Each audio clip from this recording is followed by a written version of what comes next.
atau wajib nanti mesti dilakukan.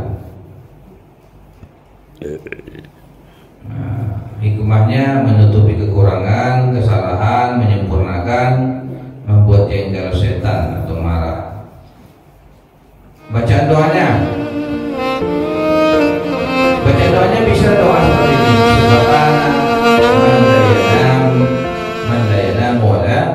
Assalamualaikum warahmatullahi wabarakatuh. Alhamdulillahirabbil alamin, wassalatu wassalamu ala asyrafil anbiya wal mursalin wa ala alihi washabbihi ajmain. Allahumma bika asbahna wa bika amsayna wa bika nahya wa bika namutu wa ilaikan nusur.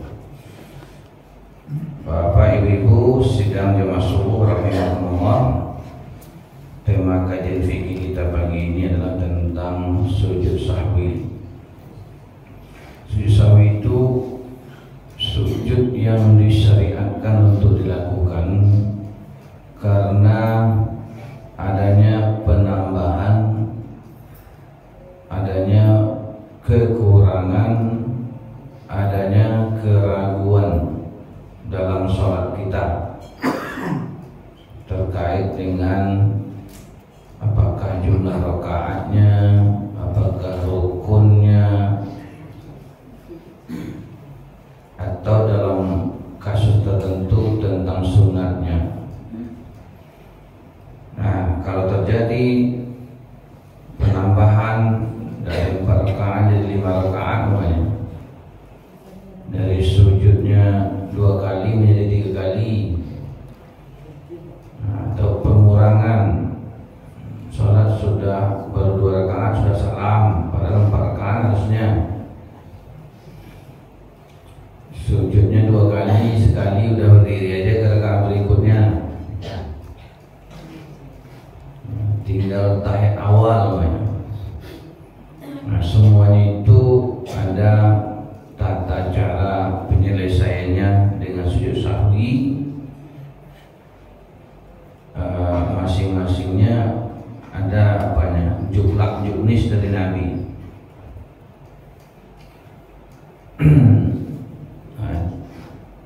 Pertama, kasusnya rakaat atau rukunnya kurang. Ini dialami sendiri oleh Nabi SAW pada hadis riwayat Abu Hurairah. Dari Abu Hurairah radhiyallahu anhu, Rasulullah SAW sholat mengimami kami salah satu sholat di siang hari. Jadi antara zuhur dan asar itu sholatnya.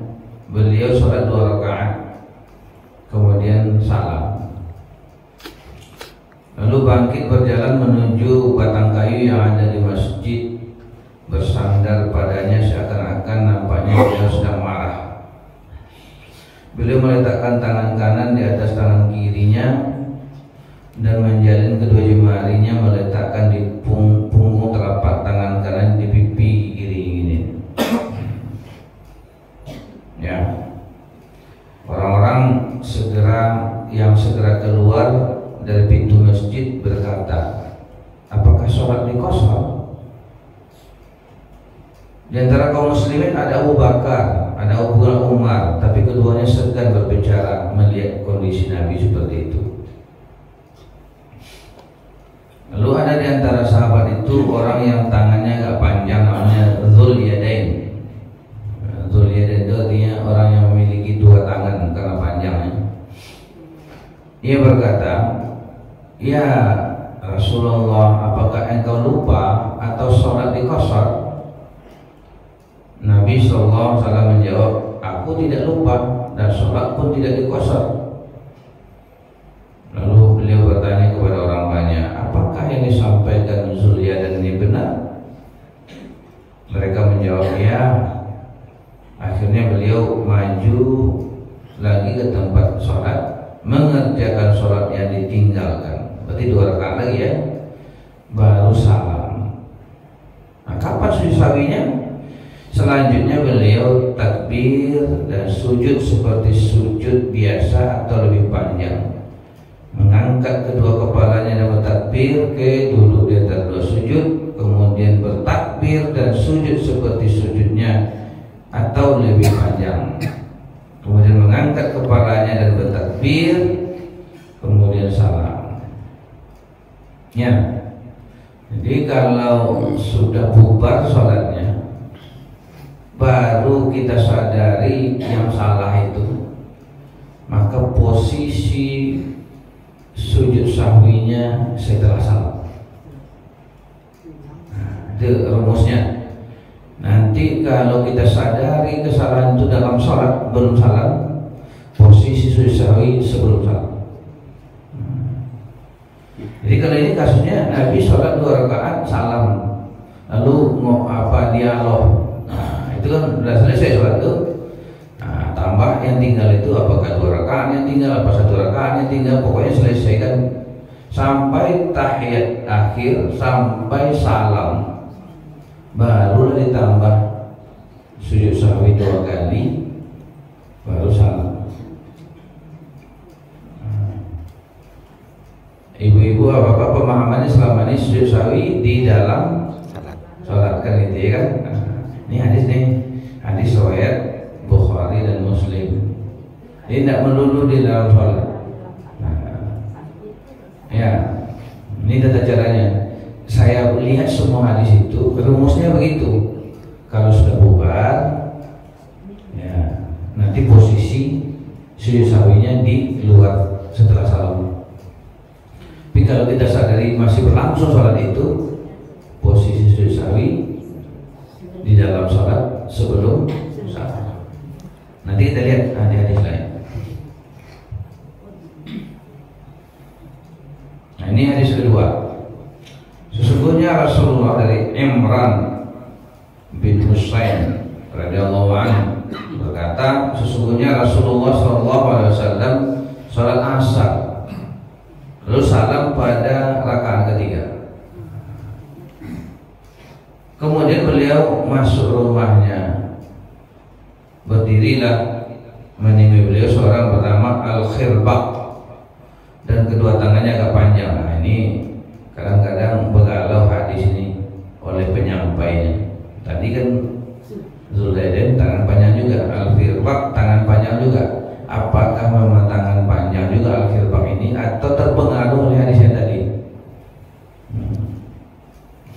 Dan kedua tangannya agak panjang. Dia berkata, wahai Rasulullah,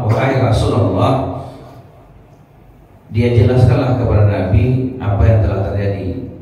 Beliau keluar dalam keadaan marah dan menjulurkan selendangnya hingga sampai kepada para sahabat dan berkata, apa benar orang ini? Mereka menjawab iya. Maka beliau sholat 1 rakaat lagi, kemudian salam. Nah, ya, salam dulu, kemudian sujud 2 kali, kemudian salam. Nah, 2 hadis ini menjelaskan hal yang sama prosesinya. Hadis riwayat Muslim. Oke. Nah, ini dikembangkan hadis ini kepada kejadian-kejadian lain yang mungkin terjadi. Ya. Pertama yang tadi itu rakaat kurang. Posisi kita ingat itu ketika sholat masih berlangsung, maka cara sujud sahwinya sempurnakan kekurangannya sujud 2 kali lalu salam. Kalau teringat setelah salam sedangkan sholat belum sempurna, sempurnakan sholat sujud sahwi 2 kali baru salam. Jadi sempurnakan sholat salam, sujud sahwi 2 kali lalu salam. Jadi ini salam dulu, sujud 2 kali baru salam.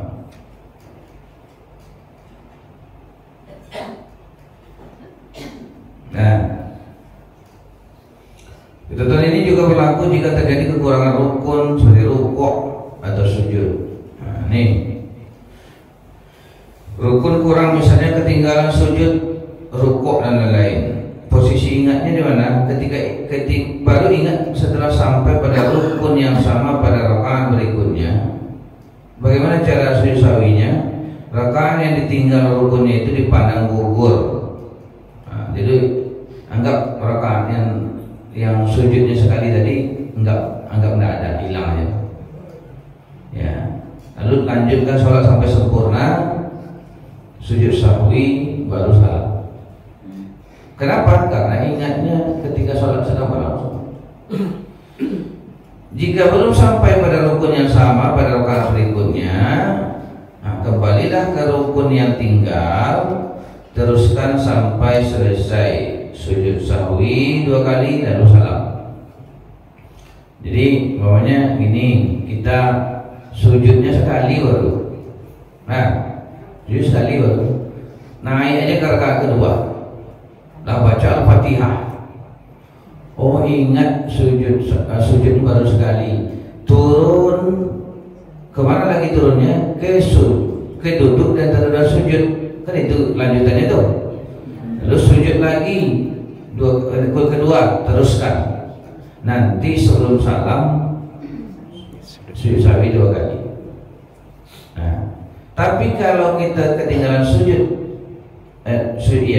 sekali baru lanjut ke atas Al-Fatihah, baca ayat, rukuk, tidak kan mau sujud lagi nih. Nah, kalau mau sujud lagi, Anda usah balik lagi, lanjutkan saja, buang rakaatnya tadi. Paham ya? Buang saja rakaat yang ketinggalan sujud tadi. Paham Pak Bu? Antara yurida itu buang, tidak dihitung.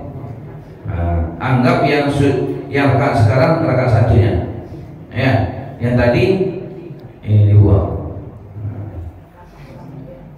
Karena rukun tidak ketinggalan. Kalau tinggal rukun kan batal. Batallah 1 rakaat tadi. Anggap yang rakaat sedang berlangsung ini rakaat Oke? Kalau kita sholat 4 rakaat plus 2 rakaat, lupa kita untuk tahiyat pertama kita berdiri. Ya. Kita turun lagi bisa. Nanti itu nanti ada kasusnya. Begini, kalau Pak Wan sudah sampai ke atas sempurna, lanjutkan saja sholat itu, nanti sebelum salam sujud 2 kali sujud sahwi. Tapi kalau masih alun sempurna tak di tengah jalan, baru tak kanan turun ke bawah, tidak perlu bagi sujud sahwi. Ya, oke. Tapi matonya kok ada. Iya.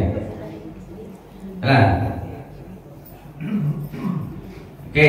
Nanti kalau kurang jelas tanya ya.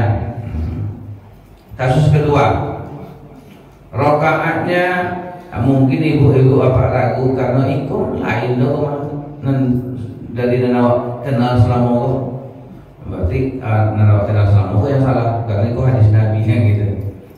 Nah, kasus 2, rokaat dan rukun berlebih. Hadis Abdullah bin Mas'ud, dia berkata, Nabi SAW sholat zuhur 5 rakaat. Lalu mereka berkata, apakah sholat ditambah? Para sahabat tanya. Beliau menjawab, apa? Ada apa? Mereka menjawab, engkau sholat 5 rakaat.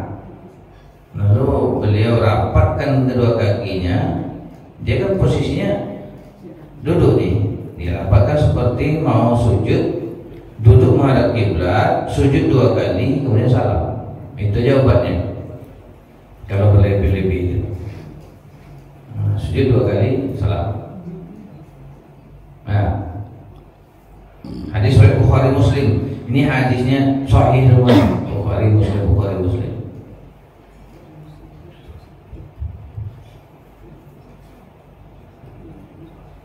Nah, ini jadi kita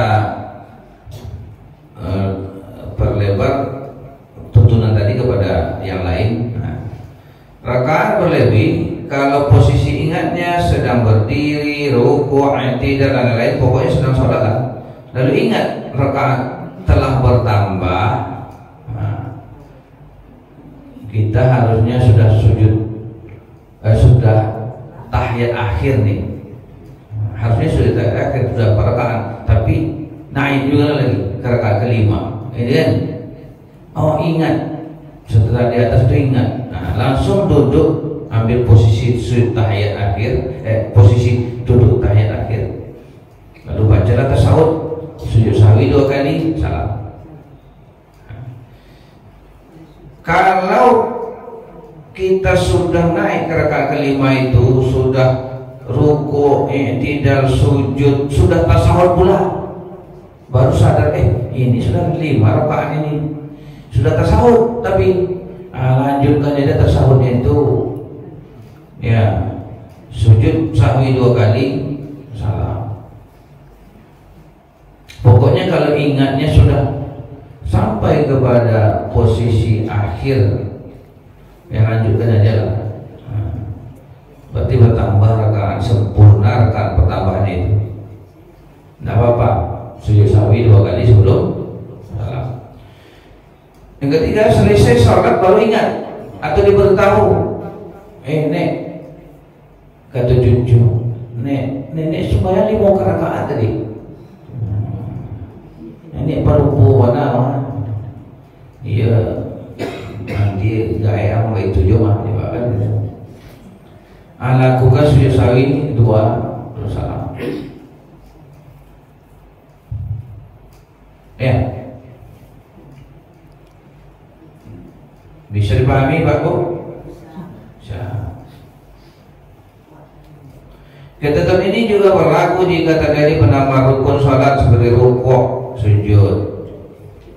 Misal rukun terlebih, rukuknya 3 kali, 2 kali, sujud 2-3 kali banyak. Ketika rukun tambahan sedang berlangsung, jadi kita sudah rukuk, i'tidal, rukuk balik. Segera hentikan rukuk itu, lanjutkan sholat, sujud sahwi 2 kali sebelum salam. Teringat selama masih mengerjakan sholat, lanjutkan sholat, sujud sahwi 2 kali sebelum salam lalu salam. Ya. Teringat selesai sholat, sujud sahwi 2 kali lalu salam. Nah, kasus ketiga, ragu jumlah rakaat. Ini kan ini yang selama ini yang kita tak pahami, ragu kan gitu. Baru sujud sahwi.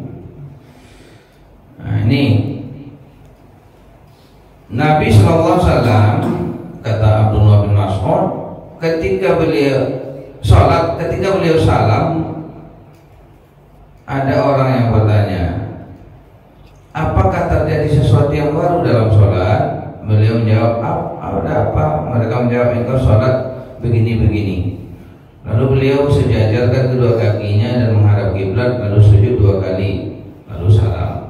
Lalu beliau bersabda begini, ketika beliau menghadap wajahnya kepada kami, beliau berkata, sesungguhnya apabila terjadi sesuatu yang baru dalam sholat, tentu aku beritahu kalian. Tetapi aku hanyalah manusia biasa seperti kalian. Aku bisa lupa sebagaimana kalian lupa. Ini manusia, dia manusia, tidak bisa, tidak malaikat. Jadi lupa juga, kadang-kadang marah juga, terganggu konsentrasi. Tapi hikmahnya begini, kenapa Allah membiarkan Nabi lupa, tidak konsentrasi? Padahal Nabi maksum dari dosa ya, dari kesalahan. Sebab kalau tidak salah beliau, tentu tidak diajarkannya bagaimana cara sujud sahwi ini. Bingung kita, kan? Tapi karena beliau tersalah, terlupa, dia koreksi dengan tata cara seperti ini, menjadi tuntunan bagi kita. Coba kalau tidak pernah lupa dia, kita yang sering lupa, tentu bingung, baca bagi lebui kan. Jadi itu hikmahnya Allah sengaja membiarkan Nabi lupa, tersalah, karena nanti akan ada koreksian bagaimana tata caranya, dan itu menjadi pedoman. Maka bila aku lupa, ingatkanlah. ingatkan subhanallah laki-laki atau bertepuk bagi perempuan. Dan apabila salah seorang di antara kalian merasa ragu dalam sholatnya, hendaklah menentukan sendiri yang benar menurutnya. Sampai tiga. Rasulullah sampai mah. Ayat ambil 4 itu. Ambil 4, lanjutkan sholat. Sempurnakanlah dengan pilihan tadi, kemudian salam, kemudian sujud 2 kali lalu salam. Ini agak berbeda hadis ini. Salam dulu baru sujud sahwi baru salam. Tapi hadis yang lain, ini yang kita pegang. Kalau dalam sholat maka salam, sebelum salam sujud sahwinya. Ini hadis kedua seperti itu. Ini kan sujud 2 kali sebelum salam. Ini hadis Muslim. Ini yang kita pegang hadisnya supaya sama dengan rumus tadi. Ya, ini hadis dari Abu Sa'id Al-Khudri.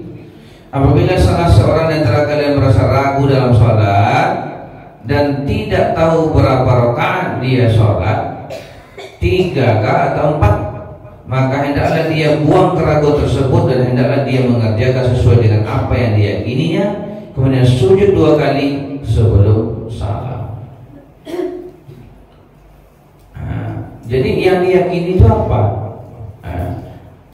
Kita ragu 3, 4 atau 2, 3. Kalau antara 2 dengan 3, yang yakin mana? 2 yang yakin, yang 3 ragu. Lah yakin waduh, cuma 3 lah tuh ada. Kan 3 yang ragu. Ambil yang diyakini, berarti ambil yang terkecil. 2. Lanjutkanlah setelah itu sujud sahwi sebelum. Dia Ustaz, ndak ada takkan ada apa ke korang kampe atau ke 3 atau ke 2 lah blank deh. Itulah parah. Tapi Pak El, anggap itu 1 rakaat kalau gitu kan gitu. Karena itu yang diyakini, rakaat pertama yang diyakini, kalau lah blank semua. Ya. Jika dia ternyata sholat 5 rakaat, apa yang berlebih, maka sujud sahwi itu penggenapnya. Jika dia benar rakaatnya 4 sesuai dengan aturan, maka sujud sahwi itu bikin marah setan, mencemeh setan, membuat marah setan. Kenapa? Setan itu kan berupaya kita tidak sholat, maka banyak orang meninggalkan sholat. Oh, kita ini gigih mau sholat juga, oke, sholatlah kalian. Aku ganggu kalian sholat. Dia khusyuknya gitu kan diganggunya, macam-macam diganggunya. Ternyata gara-gara dia ganggu kita tambah sujud 2 kali. Ikon, iyo, rancak dah ganggu. Ini marah kalau kita sujud kan gitu. Gara-gara saya ganggu bertambah sujudnya 2 kalinya gitu. Bikin marah setan. Gitu. Nah,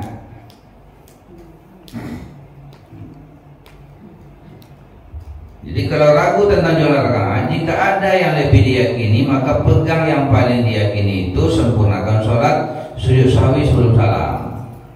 Kalau tidak punya keyakinan tertentu tentang jumlah 50-50, saya ingatkan pilih rakaat yang paling sedikit, sempurnakan sholat sujud sahwi lalu salam.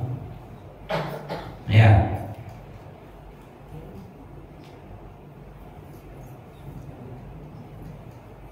Ketentuan ini juga berlaku jika ragu dalam jumlah sujud atau rukun lainnya. Seorang yang terlambat berjamaah lalu takbir dan ikut imam ketika rukuk, jika yakin dapat rukuk bersama imam, dia dapat 1 rakaat. Tapi kalau ragu, entah awak rukuk imam naik, ragu ya, jangan dihitung. Anggap aja ini masih belum rakaat, nanti rakaatnya. Ya. Kasus keempat ini yang Pak Wan, ketinggalan sholat awal. Nabi SAW mengimami sholat kami lalu bangkit pada rakaat kedua sebelum duduk. Lalu terus dalam sholatnya. Ketika akan selesai sholat, orang-orang menunggu beliau salam. Lalu beliau bertakbir dan sujud sebelum salam, kemudian angkat kepalanya, takbir lagi dan sujud, angkat kepalanya lalu salam. Jadi beliau sujud sahwi 2 kali sebelum salam. Nabi bersabda, bila seorang salat setelah 2 rakaat ia berdiri, kalau berdirinya belum sempurna, hendaklah dia kembali duduk. Tetapi bila sudah sempurna berdirinya, jangan duduk lagi. Kemudian sujud sahwi 2 kali sebelum salam. Ya. Nah, ini hukum sujud sahwi ini ada Imam Syafi'i mengatakan sunnah, Abu Hanifah mengatakan wajib, Imam Malik mengatakan kalau ketinggalan perbuatan, ketinggalan rukun, ketinggalan rakaat, hukumnya wajib. Sedangkan kalau kelebihan rakaat jadi 5, ya kan? Nah, itu sunnah. Imam Ahmad mengatakan wajib secara mutlak. Nah, jadi ini apakah mesti sujud sahwi kita seperti yang diajarkan tadi? Tergantung para ulama ini. Bagusnya sujud sahwi karena ada yang mengatakan wajib. Katakan wajib. Kalau wajib nanti mesti dilakukan. Nah, hikmahnya menutupi kekurangan, kesalahan, menyempurnakan, membuat jengkel setan atau marah. Bacaan doanya, bisa doa seperti ini: Subhana man la yanam wa la yashu. Ini ya, sekali aja. Ya, Subhana man la yanamu wa la yashu. Boleh Bapak Ibu baca doa seperti ini ketika sujud. Nah, kalau bisa saja bacaan biasa, Subhana rabbil a'la wa bihamdi, boleh 3 kali. Nah, atau baca subhanakallahumma rabbana wa bihamdika Allahumma ighfirli sekali. Ya. Jadi 3 kali, 3 itu. Jadi bisa subhana man la yanamu wa la yashu, bisa biasa sujud biasa, bacaan biasa subhanallah wa bihamdi, atau subhanakallahumma rabbana wa bihamdika Allahumma ighfirli, bisa tak baca apa-apa. Bisa tidak baca apa-apa. Ya. Yang penting sujudnya. Itulah Bapak Ibu tentang sujud sahwi. Masih ada pertanyaan? Ya, silakan Pak Dul. Gimana sujud sahwinya posisinya ketika kita berjamaah? Contoh, umpamanya imam lupa dan jemaah juga lupa. Kalau selesai salam mungkin bisa diingatkan. Tapi kalau ada jemaah makmum yang mengingatkan, contoh berlebih, terus imamnya terus saja duduk, imam duduk lagi kan? Apakah wajib sujud sahwi? Dan apakah sujud sahwi itu juga berjamaah? Iya. Jadi kalau seandainya imam tadi kelebihan tapi diingatkan duduk dia, tidak usah pakai sujud sahwi. Tidak perlu. Tapi kalau sampai terjadi penambahan, nah ini kan belum nih, tidak jadi kan? Tidak masalah. Tidak usah pakai sujud sahwi. Harusnya tasawuf akhir ya, tapi imamnya naik di subhanallah, dia turun lagi. Nah, biar tidak masalah. Sama dengan tadi tahiyat awal kan, tahiyat awal kalau naik dia setengah jalan diingatkan, nah, turun, ya udah, tidak masalah, tidak pakai sujud sahwi. Nah, nanti bisa saja imam itu sudah diingatkan, tidak ngeh, nggak paham dia apa yang diingatkan, bingung dia. Nah, biarkan saja, teruskan aja dulu sholat itu. Nanti subhanallah dia kerjakan salah pula, subhanallah ditarik lagi. Nah, itu kan bingung, biarkan saja dia. Nanti setelah salam diperbaiki mana yang kurang. Apakah rakaatnya kurang 1, ya tambah 1. Jadi itu, jadi begitu juga sebenarnya di negara ini. Kalau pemimpinnya bingung, di demo tambah bingung dia kan. Nah, tentu lagi apa yang mau dikerjakan. Nah, makanya biarkan saja, tidak perlu pula memberontak. Nah, karena memberontak itu harganya mahal. Biarkan saja dia periodenya habis, nanti diperbaiki gitu. Kalau memberontak kita berapa biayanya kan gitu. Gitu etikanya. Nah, anggap saya musibah bersama, biasa lagi nih, bahaya lagi. Gitu.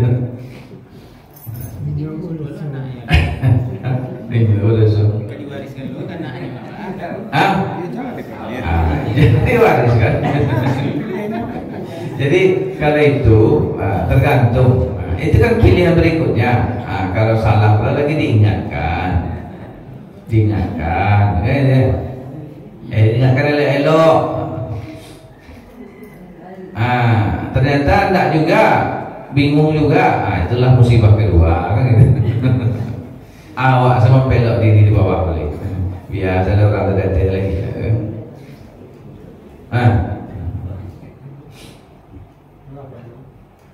Ya, jadi begitu. Ya, Pak. Terima kasih, Bapak.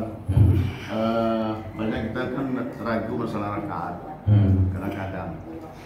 Kalau saya kadang-kadang saya lipatkan jari saya untuk menentukan rakaat. Rakaat pertama, bagi kira-kira boleh tak? Kira-kira boleh. Boleh ya? Boleh saja. Boleh saja.